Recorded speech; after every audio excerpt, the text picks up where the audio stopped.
এই ইস্যুটা নিয়ে আর কথা কইব না ভাবছিলাম, কিন্তু দেখতেছি কথা না বললেই না। এর মধ্যে পররাষ্ট্র মন্ত্রণালয়ের সচিব বদলানো হইলে আমার এই এপিসোডে আর হাত দিতে হইতো না। এমন কইতে পারেন যে আপনি কইলেই বদলাইতে হবে, আমি যদি বলি হ্যাঁ হবে, সমস্যা আছে কেন? আমি যে অভিযোগগুলো তুলছি তার কোনটা তো মিথ্যা না। আপনার মন্ত্রণালয় থেকে তো কোনো প্রতিবাদ করেন নাই। প্রফেসর ইউনূস সরকারের সবচেয়ে ব্যর্থ মন্ত্রণালয় হইতেছে পররাষ্ট্র মন্ত্রণালয়, অথচ এই মন্ত্রণালয় সরকারের সবচেয়ে বড় শক্তি হইতে পারত।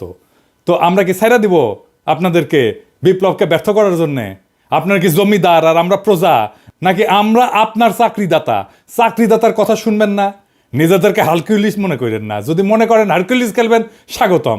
প্রত্যেক সপ্তাহে একটা করে এপিসোড বানাবো এই পররাষ্ট্র মন্ত্রণালয় নিয়ে। আর কি কি আকাম করেছেন একেবারে মাইক্রোস্কোপের নিচে নিয়ে ফেলায় ফেলায় দেখাই দেবো সবাইকে। একটা কথা এপিসোডের শেষে কইতাম, এখন শুরুতেই কই। বাঘে চুলে 18 ঘা, পুলিশে চুলে 36 ঘা, আর পিনাকি চুলে জয় বাংলা। কথাটা মাথায় রেখেন। হয় তহিদ সাহেব আপনি আমারে কনভিন্স করবেন আমার তোলা অভিযোগগুলো মিথ্যা, অথবা জসিমকে পাছায় লাথি দিয়ে সরাইবেন। দুয়ের মাঝে কোনো যদি কিন্তু নাই। এবার নাহিদ, তোমারে বলি, এই যে গোলাম মোর্তজারে কোন আক্কেলে ওয়াশিংটনে প্রেস মিনিস্টার বানাবার জন্য সুপারিশ করেছিলা, তা আবার সিনিয়র সেক্রেটারি র্যাঙ্কে, অ্যাম্বাসাডারের র্যাঙ্কে, ওয়ারেন্ট অফ প্রেসিডেন্সের সরা, মানে অ্যাম্বাসাডারের চাইতো সিনিয়র পোস্টে তারে প্রেস মিনিস্টার বানানো হয়েছে। মানে এই যে 15 আলোর মতোই রমণের লগে এত পিতলা খাতির তোমার, এই জন্য কি? হ্যাঁ, ওরে বাপরে, হাতের তালি। হ্যাঁ, 15 আলোর লগে লতকালতকি যে করবে না, যারাই করবে বাংলাদেশের রাজনীতিতে তারা অপ্রাসঙ্গিক হয়ে যাবে। গোলাম মোর্তজারে ওয়াশিংটন ডিসিতে পাঠানোর জন্য সুপারিশ করার নাহিদ, আমি মরে যাওয়ার আগে পর্যন্ত দোষারোপ করে যাব। এই হারামজাদা উঠি বসে মঙ্গল শোভাযাত্রা।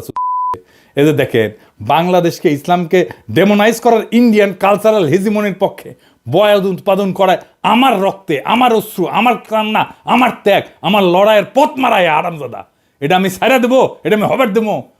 কয় আওয়ামী লীগের হরতাল আর সিপিবি অফিস দখল নাকি একই জিনিস। হারামজাদা গোলাম মোর্তজা তোর বাপ সিপিবির প্রিন্সেস জিগা। আমি তারে আগের রাতে কইছিলাম কিনা যে তাকে অফিসে পরদিন ঢুকুম না? যা জিগা, আমার হাত পা ধরেছিল কিনা প্রিন্স, জিজ্ঞাস কর। আগের দিন গণমিছিল বাতিল করেছে, গুতেরেস আছে সেই দিন, তাও আমি সেদিন ঢাকাত গেঞ্জাম লাগামো। তাই চাস গোলামের বাচ্চা, তোর যখন হাউস হচ্ছে কামটা করবো, শিগগিরই করবো। দায় গোলামের বাচ্চা তোর। দেখ আমি কি করতে পারি। তুই চাই ওরে চাকরি বিধি শেখার নাই, ওই ফেসবুকে এইগুলা লিখবার পারে চাকরি করিয়া আপনার নামে মামলা দিব। চাকরি বিধি লঙ্ঘন করার পরে ওরে কিছু না কয়, ওরে যদি না খেদাইছেন পররাষ্ট্র মন্ত্রণালয় থেকে, তাহলে কল খবর আছে, আপনারও খবর আছে। এই গোলাম, তুই দেশে ফিরবো না? ফিরবো তো তোর গোয়ার মধ্যে ইন্ডিয়ান গিরিবাস কবুতর ঢুকে দেয় না, হাততালি দিব, হাততালি। আর গিরিবাস কবুতর খালি পাক মারবি তোর গোয়ার মধ্যে। খেয়াল রাখিস, হাসিনাকে আমরা শুধু খেদাই নাই, হাসিনার রাজনীতিও খেদাইছি।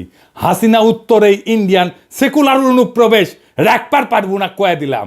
যাক তহিদ সাহেব, যখন জসিমেক সরাবি না, তাই জসিমেক নিয়ে সেকেন্ড ডোজ দিয়ে আসেন। অগ্নি, আমি 3রা মাস তারিখে একটা এপিসোডে হাসিনারে দালাল নিয়ে কথা কইছিলাম যে ভারতের কাছে মাথা বেচা এই পররাষ্ট্র সচিবের কিছু অপকর্ম তুলে ধরেছিলাম। আমি কইছিলাম যে কিভাবে পররাষ্ট্র মন্ত্রণালয়ে আওয়ামী পুনর্বাসনের কাজ করে চলেছে এই জসিমউদ্দিন। সে ভিডিও প্রচারের পর দেশ বিদেশে বিভিন্ন প্রান্ত থেকে জসিমউদ্দিনকে নিয়ে আমার কাছে অনেক ফোন টোন দেয়। কি বলবো আর বলেন, যে আমি নিজেই অবাক যে কিভাবে এরকম একজন দালালকে পররাষ্ট্র সচিব নিয়োগ দেওয়া হয়েছিল। জসিমউদ্দিনকে পররাষ্ট্র সচিব করার নেপথ্যে যে 3 জন লোক ছিল তাদের কথা আমি তুলে ধরছিলাম। এর মধ্যে একজন মোজাম্মেল, যে কিনা পরবর্তীতে জসিমের কুটচালে প্রধান উপদেষ্টা একান্ত সচিব হিসেবে নিয়োগপ্রাপ্ত হইয়াও সেখানে যোগদান করতে পারেন নাই। আরও ছিল জসিমের বড় ভাই, সাবেক বিএনপি নেতা এবং বর্তমানে এলডিপির রাজনীতির সাথে যুক্ত সালাউদ্দিন কারমা। ওই নাকি আবার বিএনপি ফিরিছে, এখন তো ফিরবি। হ্যাঁ, তবে সবচেয়ে মুখ্য ভূমিকা পালন করছে পররাষ্ট্র উপদেষ্টা তৌহিদ হোসেন। আপনি নিজে এখনো ওর পিঠ বেঁচে যাচ্ছেন, জানি তো। তৌহিদ সাহেবকে নিয়ে আমার এপিসোডে আমি কোনো কথা বলি নাই। মুরব্বী মানুষ, বয়স হয়েছে, ইউনূস স্যারের সরকারের উপদেষ্টা, তাই ভাবিছিলাম তার নিয়ে বেশি কোনো কথা বলবো না। কিন্তু আমাদের গ্রাম দেশে একটা কথা আছে না, আক্কেল মানুষের ঠুসা আর ব্যাকল মানুষের ঘুষা, একই কথা। কিন্তু আমাদের তৌহিদ সাহেব তো বিএনপির সুপারিশে সরকারের উপদেষ্টা হয়েছেন, তাই জনতার মুখের কথা ওনার কাছে কোনো গুরুত্ব বহন করে না। উনি বিএনপি খুশি করিচ্ছেন। আমি আগে কইছিলাম যে বিএনপি আর আওয়ামী লীগ হইলে একই মুদ্রার এপিটোপিট। এরা বাংলাদেশে এদের 5 দশকের লুটের রাজনীতিকে বহাল রাখতে চায়। বিএনপি জানে যে জনতার শক্তি মোকাবেলা করার সক্ষমতা তাদের নাই, তাই আওয়ামী পুনর্বাসনের মাধ্যমে নিজেদের সেফ এক্সিট নিশ্চিত করতে মরিয়া হয়ে উঠছে আমাদের বিএনপি। ভাই, আপনাদের তো সহযোদ্ধা, আপনাদেরকে এতদিন পরামর্শ দিতাম, এখন জনগণ যেভাবে আপনাদের নিয়ে উপহাস করে তাতে আমার রাগ হয়, কারণ এই বিএনপি জিয়াউর রহমানের না, আবার খালেদা জিয়ারও না, এই বিএনপি সাদাবাজদের, লুটেরার আর আওয়ামী পুনর্বাসনকারীদের।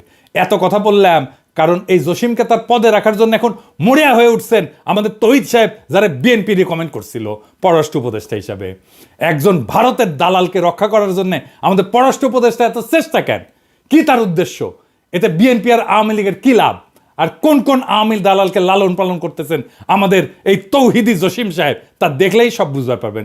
চলেন আল্লাহর নামে শুরু করি, দেখাই দিই সব কিছু। আমি গত 15ই মার্চ আমার ফেসবুকে একটা স্ট্যাটাস দিয়েছিলাম, সেখানে আমি পন্দের আলোর পত্রিকা একটা সংবাদ তুলে ধরেছিলাম যে 2.5 মাস আগে দেশে ফেরার আদেশ পাওয়া সত্ত্বেও মরক্কোতে নিযুক্ত হাসিনার লেসপেন্সার রাষ্ট্রদূত হারুন রশিদ কানাডায় পালায় গেছে। এই রাষ্ট্রদূত নাকি সরদির বডিগার্ডের রাজনৈতিক জীবনের গবেষক।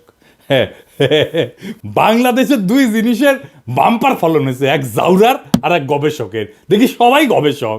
হারামজাদা সামসা, তোর রেনুর আবির্ভাব তোমার ইন্ডিয়ান লেসপেন্সার। রেনুর আবির্ভাব যেমন দেখছো হাসিনা পলায়নের কারণে তো তোর মনে আছে, তাই না? তাইলে তোর পলাইতি না হারামজাদা।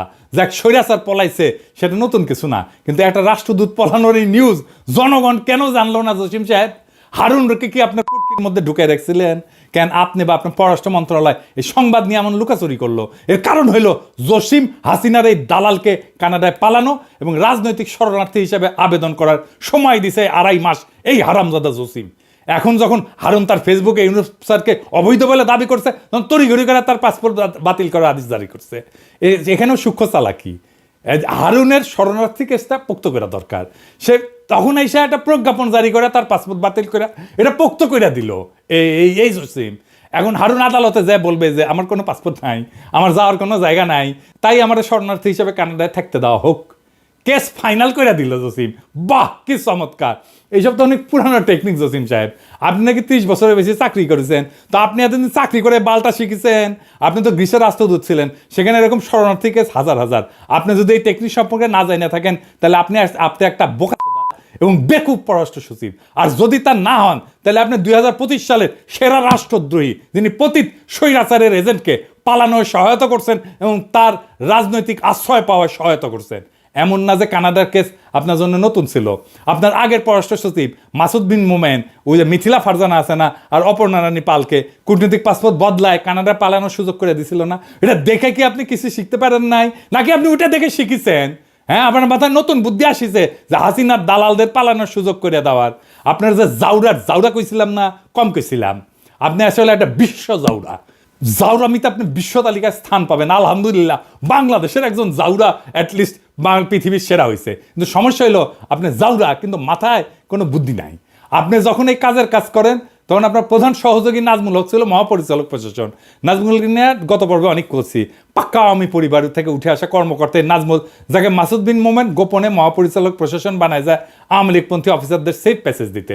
জসিম নাজমুল সিন্ডিকেট তাদের 5 মাস সময় হারুনের মতো আর কি অপকর্ম করেছে তা আস্তে আস্তে প্রকাশিত হবে। আমার কাছে খবর আসিচ্ছে। যাই হোক, এটা পরে আসিচ্ছি। পররাষ্ট্র মন্ত্রণালয়ের মেরুদণ্ড আর কর্মকর্তাদের মনোবল ভেঙে দিয়া ভারতের বিপক্ষে একটা দুর্বল কূটনীতি গড়ে তোলায় এই আপনাদের মিশন, তাতে কোনো সন্দেহ নাই। তৌহিদ জসিমের মিশন এইটা। কেমন পররাষ্ট্র সচিব সুপারিশ করলেন আপনি তৌহিদ সাহেব? মানুষ চিনতে না পারেন, কিন্তু দালাল চিনতে না পারলে তো এই সরকারে আপনার জায়গা থাকা উচিত না। দালাল চিনতে না পারলে আপনি নতুন বাংলাদেশের জন্য কি অবদান রাখবেন? জসিম সাহেব, আপনি কেমনে জানলেন যে আমি পিনাকি আপনার এই চালাকি ধরবে পারবো না? আমি তো হাসিনার নির্যাতনে ফ্রান্সের শরণার্থীর আবেদন করেছিলাম। আপনার তো জানা দরকার ছিল, যার কেউ বুঝুক না বুঝুক, আমি অন্তত আপনার এই ধান্দাবাজি ধরবে পারবো। হারুনের পালানো আপনার অগোচরে হয় নাই জসিম সাহেব। এই গল্প অন্যদের শুনায়েন, আমারে না। আমরা আপনার গল্প বুঝবার পারিছি। গোয়েন্দা সংস্থা দিয়া আপনার বা আপনার সহযোগীদের মোবাইল ফরেন্সিক করলে হারুনের সাথে আপনার যোগাযোগের স্পষ্ট প্রমাণ পাওয়া যাবে। আমি নিশ্চিত করে কইবার পারি। তৈরি সাহেব, বিয়া কইরাও থুক্কু দেওয়া যায়, তালাক দেওয়া যায়, কিন্তু আপনি জসিমের মতো এরকম দেশ বেচা বাটপার পররাষ্ট্র সচিব সুপারিশ করে যদি থুক্কু দিতে না পারেন, তালাক দিতে না পারেন, তাহলে আপনাকে নিয়ে আমাদের বিশেষ অনুসন্ধান চালানো প্রয়োজন হবে। অবশ্য মানব জমিন পত্রিকা আপনার নিয়ে ভালোই অনুসন্ধান চালাইতেছে। দেখেন, আপনি কয়দিন আগে নিজেই কি বলেছেন যে আপনি ব্যর্থ। তো ব্যর্থতার দায় স্বীকার করে চলে যান। আছেন কেন এই পদে এখনো? খুব মজা না ক্ষমতা মাখনে খাইতে? খুব মজা না? নরম না? হ্যাঁ, ব্যর্থ হইয়া জনগণের টাকা বেতন নিতে লজ্জা লাগে না তহিদ সাহেব আপনার? জসিমের মতো একটা হাসিনার দালালকে কেন আপনি সুপারিশ করেছেন? কেন তার সব অপকর্ম ঢাকার জন্য আপনি এত মরিয়া? কি উদ্দেশ্য আপনাদের? আসেন সেটা একটু দেখি। জসিমের মূল উদ্দেশ্য বোঝার জন্য বেশি দূর যাওয়া লাগবে না। গত 18 অক্টোবর 2024 সালে বাংলা ট্রিবিউনে একটা সাক্ষাৎকার ছাপা হয়। সেটি উনি কি কইছেন সেটা না দেখি। উনি কইছেন, অন্তর্বর্তী সরকারের সফলতার উপর বাংলাদেশের ভবিষ্যৎ পররাষ্ট্রনীতি কতটুকু শক্তিশালী হবে সেটি নির্ভর করছে। অন্তর্বর্তী সরকারকে বিদেশিরা গভীর আগ্রহ নিয়ে পর্যবেক্ষণ করছে এবং একই সঙ্গে এই কাজে আন্তরিকভাবে সহায়তা করতে চাইছে। এর অভীষ্ট ফলাফল হচ্ছে নির্বাচনের মধ্য দিয়ে পরবর্তী যে সরকার আসবে তাদের সঙ্গে বিদেশিদের সম্পর্কের অন্যতম নির্ধারক হবে দেশীয় সংস্কারের সাফল্য। হারামজাদা বিশ্বজাদা, নির্বাচনের জন্য একেবারে পাগল হয়ে গেছো। হ্যাঁ, একেবারে বিএনপির কেস ফলো করিচ্ছ না? বিএনপির লিখে দেওয়া টেক্সট না? নির্বাচনের পরের সরকার কি করবে এটা ভাবার তোর কাজ। জসিমকে নিয়ে করা আগের পর্বে আমি বলছিলাম যে বাটপার এখন বিএনপিকে ক্ষমতা আনার জন্য পাগল হয়ে গেছে, আর সেই সাথে বাস্তবায়ন করতেছে ইন্ডিয়ান প্রেসক্রিপশন, যেটা হলো ইউনূস সরকারের দ্রুত বিদায় আর আওয়ামী লীগের পুনর্বাসন করা। আগের পর্বে আমি বলেছিলাম না যে জসিম এই সরকারের লেজিটিমেসি আর বিপ্লবের ন্যারেটিভ নিয়ে কোনো কাজ করে নাই? কেন করে নাই তা এখন পরিষ্কার। তো এই কাজ যে করা লাগবে এমন কথা যে জসিম জানতো না তা কিন্তু না। এই সাক্ষাৎকারে দেখেন এই হারামজাদা কি বলিছে। অন্তর্বর্তী সরকার দায়িত্ব নেওয়ার প্রথম দিকের একটা চ্যালেঞ্জ ছিল জুলাই আগস্ট বিপ্লবের সঠিক ন্যারেটিভ তুলে ধরা। একথা সবাই জানেন যে বিপ্লব নিয়ে একটা অপপ্রচার ছিল, আমাদের কাজ ছিল সেই অপপ্রচারের বিপরীতে বিপ্লবের সঠিক চিত্র তুলে ধরা। এই কাজে আমরা সফল হয়েছি। দ্বিতীয় বিষয় ছিল সরকারের সংস্কার চিন্তাভাবনা ও সংস্কার কার্যক্রম তুলে ধরা। এটি এখন চলমান এবং আমাদের জন্য নতুন বিষয়। কাজে এই বিষয়টি তুলে ধরে বিভিন্ন দেশের সঙ্গে একযোগে কাজ করার প্রতিশ্রুতি আদায় করা খুব কঠিন না হইলেও এটা চ্যালেঞ্জ ছিল। তো জুলাই বিপ্লবের কোন ন্যারেটিভটা আপনি করেছেন জসিম সাহেব একটু জানাবেন? কোন করেছেন? হ্যাঁ, কইলেই হইলো ন্যারেটিভ তৈরি করেছেন, কি বালটা করেছেন এটা জানি না আমরা। হ্যাঁ, বিভিন্ন দেশের সাথে একযোগে কাজ করার যে সম্মতি আদায়ের জন্য আপনি গেছেন সার্বিয়া, আলজেরিয়া, মিশর, এটাই না? এই ভূগোল বুঝাইতেছেন। এইসব গল্প ইন্ডিয়ায় যাইয়া আপনার পলাতক ঠাকুরমা হাসিনা শুনেন। আসলে আপনি যখন এই সাক্ষাৎকার দেন তখন পররাষ্ট্র সচিব হিসেবে আপনার বয়স মাত্র 40 দিন। তখন থেকে আপনার এজেন্ডা পরিষ্কার ছিল, কিন্তু মানুষ আপনার চালাকি ধরতে পারে নাই। কারণ আপনি তখন জুলাই ন্যারেটিভ, আহতদের চিকিৎসা, এই সমস্ত বড় বড় কথা বলে সবার মনে আশা সঞ্চার করার চেষ্টা করেছেন। কিন্তু বাস্তবে ভারত এবং বিএনপির প্রেসক্রিপশন মোতাবেক আপনি অত্যন্ত সুকৌশলে কাজ করে গেছেন এবং যাচ্ছেন। আপনার মিশন হইল হাসিনার দালালদের পুনর্বাসন এবং বিএনপির ক্ষমতায় আসার পথ সুগম করা। এই মিশনে আপনার পাহারাদার হইল পররাষ্ট্র উপদেষ্টা মিস্টার তৌহিদ হোসেন। আপনারা মিলা স্বৈরাচারের যে সমস্ত দালাল পালতেছেন তার কিছু আগের পর্বে দেখাইছি। সব ইচ্ছা করে একেবারে দেখাই নাই, কারণ সব দেখাইলে নিতে পারতেন না। চলেন আপনার কিছু সহল স্পেন্সারদের সাথে আপনার একটু পরিচয় করাই দিই। ভাবছিলাম বেশি নাম বলা লাগবে না, গতদিন 2টা পেরেক মারিছিলাম। একটা ছিল 5ই আগস্টের আগে 2রা আগস্ট, যখন আপনি নিজের ফেসবুক প্রোফাইল পিক্সেল কালো করে লিখেছিলেন শোকাবহ আগস্ট। আবু সাইদ মুগ্ধসহ প্রায় 1.5 সহস্রাধিক ছাত্রদের আত্মত্যাগ কি আপনার হৃদয় এতটুকু দাগ কাটে না জসিম সাহেব? বুঝলাম তখন হাসিনা পলায় নাই, কিন্তু আপনি পররাষ্ট্র সচিব হওয়ার পরে এই সরকারের সময় কিভাবে মাজেদা রফিকুন্নেসার মতো আওয়ামী লীগ প্রেসিডিয়াম কমিটির একজন সদস্যকে বঞ্চিত কর্মকর্তা হিসেবে পদোন্নতির জন্য সুপারিশ করেন। আপনাকে আহ্বান জানাইছিলাম সংবাদ সম্মেলন করার। 2 পেরেকে যেহেতু উপদেষ্টা পরিষদ জসিমরে সরান নাই, তাই আজকে আরো কিছু পেরেক মারি। 3 নাম্বার পেরেক। সৈয়দ মুনতাসির মামুন 24 ব্যাচের কর্মকর্তা। হাসিনার আমলে নিজেকে গর্বভরে ভারতের রয়ের এজেন্ট হিসেবে পরিচয় দিতেন। এই চাকরি তিনি পাইছেন তার একমাত্র বিদেশ পদায়নের সময়। সেটা কোথায়? সেটা ভারতের নয়াদিল্লি। এই কর্মকর্তা গত 4-5 বছর ধরে আইটি অনুবিভাগে প্রথমে পরিচালক, পরে মহাপরিচালক ছিলেন। এই পুরা সময় তিনি অত্যন্ত দায়িত্বের সাথে A2I-কে পররাষ্ট্র মন্ত্রণালয়ে অনুপ্রবেশের ব্যবস্থা করে দিচ্ছেন। ইউনিফাইড ওয়েবসাইটের মাধ্যমে বস্তা পচা ডিজাইনে পররাষ্ট্র মন্ত্রণালয়ের সকল দূতাবাসের জন্য এক ধরনের ওয়েবসাইটের কাজ হাতে নেন এই মুনতাসির। তার আসল উদ্দেশ্য হইল পররাষ্ট্র মন্ত্রণালয়ের অধীনে সব দূতাবাসের তথ্য হাতায় ভারতে পাচারে সহায়তা করা। এই কাজে তাকে কারিগরি সহায়তা দিচ্ছে A2I-এর পরামর্শক ফারহাদ জাহিদ শেখ। এই লোকের সম্পর্কে বেশি কিছু বলবো না। ওই দোয়া পলক আর সাইবার চোর আনিস চৌধুরীর প্রধান সহযোগী। 5ই আগস্টের পর ফরহাদ জাহিদের চাকরি গেলেও মুনতাসির বহাল তবিয়তে আছে। এই মুনতাসির পররাষ্ট্র মন্ত্রণালয়ে তার সেরা ইনোভেশন করছে। তা হইল শেখ হাসিনা নিউরাল নেটওয়ার্ক নামে একটা আইটি ব্যবস্থা। বুঝিছাও? হ্যাঁ, ভালো তো, ভালো না? আপনাদের দুইজনের ছবির পাশে শেখ হাসিনার বুদ্ধির ছায়া ঘুরে বেড়াইতেছে, আর আপনারা নতুন বাংলাদেশের গল্প শুনাইতেছেন। কি মজা! এই নিউরাল নেটওয়ার্কের কনসেপ্ট নোটে কার স্বাক্ষরের কথা বলা আছে? সৈয়দ মুনতাসির মামুন, জসিম সাহেব। নিজের মন্ত্রণালয়ের ওয়েবসাইট ব্যবস্থাপনাটাও আপনারা দেওয়া হয় না। আপনি আসলে কি পারেন একটু বলবেন? কাজ পারেন না, মন্ত্রণালয় চালাইতে পারেন না, ওয়েবসাইট দেখেন না। আপনি কি কোটায় ডিপ্লোম্যাট হয়েছিলেন? আপনি কি কোটায় ডিপ্লোম্যাট হয়েছিলেন? পারেন তো খালি ওইটাও পারেন কি না একদিন দেখুন নি। সামনে করবেন, হ্যাঁ আইসেন, হ্যাঁ দেখে রাখবেন পারেন কি না। ওইটা আপনার এই পদে না রেখা গাধা হিসেবে এক্সপোর্ট করলে দেশে বেশি লাভ হইতো। শুনছি মুনতাসিরের পদোন্নতির জন্য আপনি সুপারিশ করেছেন, খুব ভালো কাজ করেছেন। আমি জনপ্রশাসন সচিব, মুখ্য সচিব এবং মন্ত্রী পরিষদ সচিবকে আহ্বান জানাবো, হাসিনার এই দালাল যাতে জসিমের প্ল্যান মোতাবেক পদোন্নতি না পায়। স্বঘোষিত ভারতের দালাল আর হাসিনার লেসপেন্সার যদি পদোন্নতি পায় না, তাহলে পররাষ্ট্র মন্ত্রণালয়ের বিরুদ্ধে কি করতে হবে আমাদের জানা আছে। আমাদের বাধ্য করবেন না, সাবধান কইরা দিলাম। হ্যাঁ, বেশি আমি সাবধান করি না, অল্প করি, করলাম। চতুর্থ পেরেক, বিএম জামাল হোসেন 21 ব্যাচের গোপালী মাল। এই ব্যাচটা পুরা আওয়ামী দালালের ভরা। নাজমুল আছে এই ব্যাচেরই। তো আসেন এই বিএম জামাল নিয়ে বলি। এই জামাল হাসিনার সময় কলকাতায় উপ হাই কমিশনার ছিল। ওই সময় ভারতের রয়্যাল এজেন্টদের সাথে মিলা পশ্চিমবাংলার ভারতীয় মুসলিমদের অবৈধভাবে বাংলাদেশে পুশব্যাকে সহযোগিতা করছেন। এই যে দেখেন, কলকাতা থেকে হারবাল খাইয়া যখন এই দালাল দুবাই গেছে, তখন দেখেন সভা সেমিনারে কি বলে দেখেছেন? সে নাকি ভারতের ব্যবসা প্রসারে কাজ করেছেন। এই অনুষ্ঠানের আয়োজক ছিল মহারাষ্ট্র বিজনেস নামে ভারতীয় ব্যবসায়ীদের সংগঠন।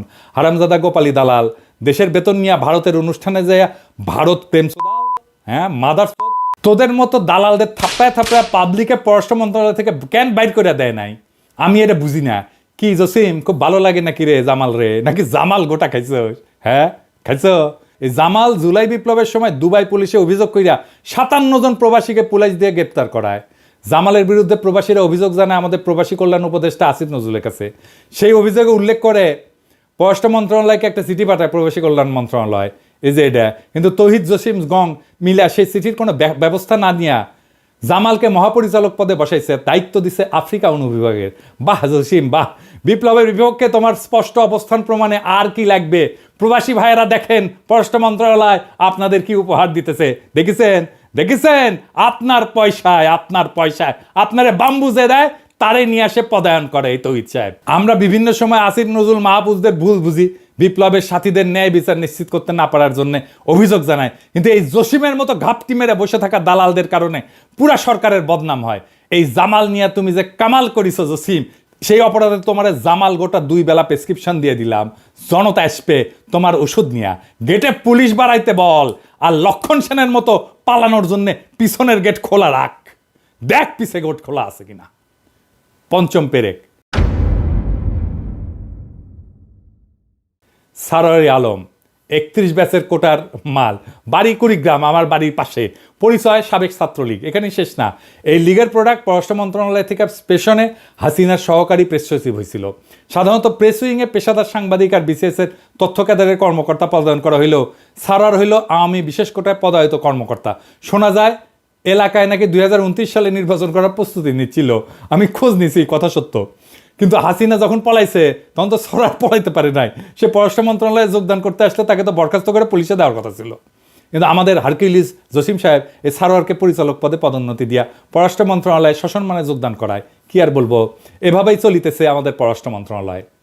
শেষ কথা গত পর্বেই কইছি, জসিমকে জয় বাংলা করতে হবে, এর কোনো বিকল্প নাই।